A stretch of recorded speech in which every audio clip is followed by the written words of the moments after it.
जिस व्यक्ति ने कभी गलती नहीं की, उसने कभी भी कुछ नया करने की कोशिश नहीं की। ऐसा कहना है विश्व के सुप्रसिद्ध वैज्ञानिक और भौतिक शास्त्री एल्बर्ट आइंस्टाइन का, जिन्होंने हमारे युग को इतना विकसित और डिजिटल बनाने में बहुत ही महत्वपूर्ण भूमिका निभाई है।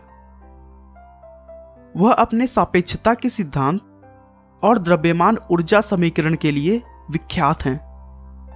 इस फार्मूले का उपयोग मुख्यतः एटॉमिक बम बनाने में किया जाता है, जिसके लिए उन्हें फिजिक्स के नोबेल पुरस्कार से भी सम्मानित किया गया था।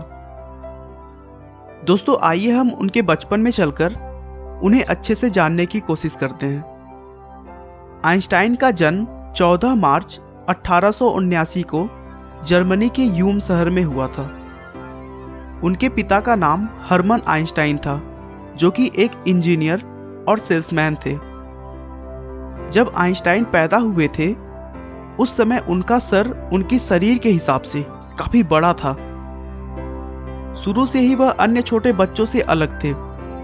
वह छोटे बच्चों की तरह बिल्कुल भी शरारतें नहीं किया करते और एकदम शांत तरीके से रहते थे।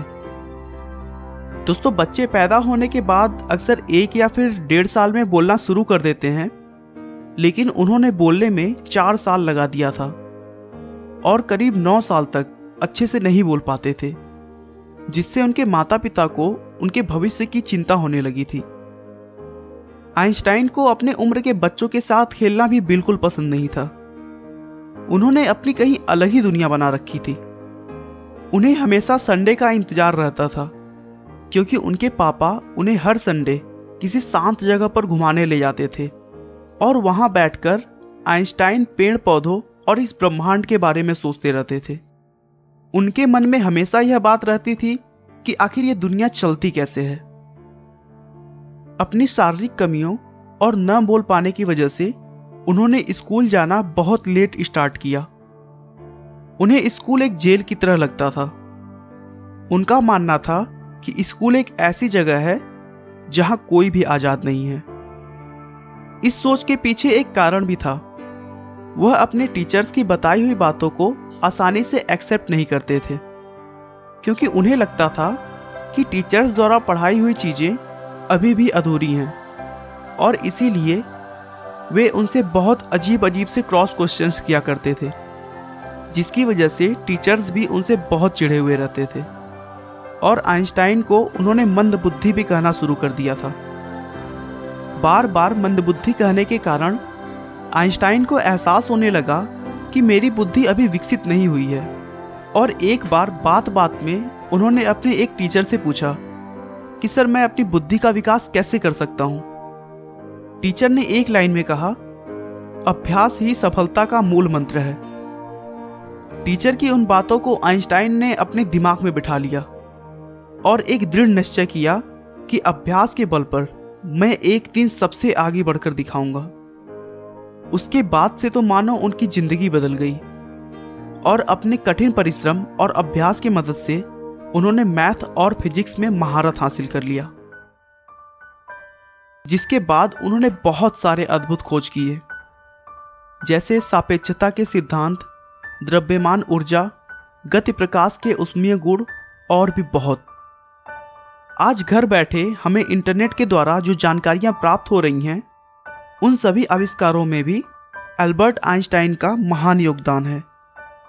उन्होंने दिखा दिया कि एक मंदबुद्धि व्यक्ति भी मेहनत, हिम्मत और लगन के बल पर इस संसार में कुछ भी कर सकता है। एल्बर्ट आइंस्टाइन अपने दिमाग में ही पूरी रिसर्च को सोचकर पूरा प्लान तैयार कर लेते थे, जो कि उनके लैबोरेटरी प्रयोग से ज्यादा सटीक होता था।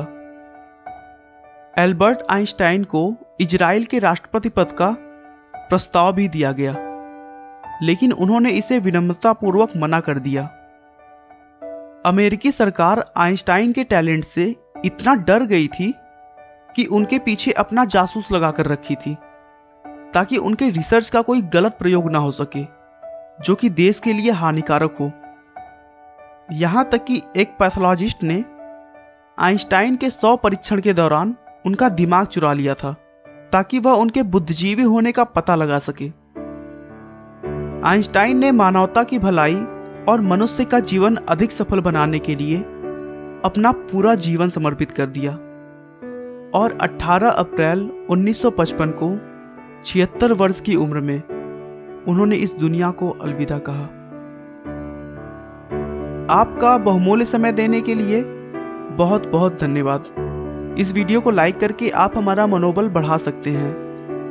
मैं हर रोज एक नई इंस्पिरेशनल और मोटिवेशनल वीडियो के साथ आता हूं। दोस्तों, अगर आप हमारी वीडियो को मिस नहीं करना चाहते तो कृपया चैनल को सब्सक्राइब कर लें। आपको यह कहानी कैसी लगी हमें कमेंट करके जरूर बताएं। धन्यवाद।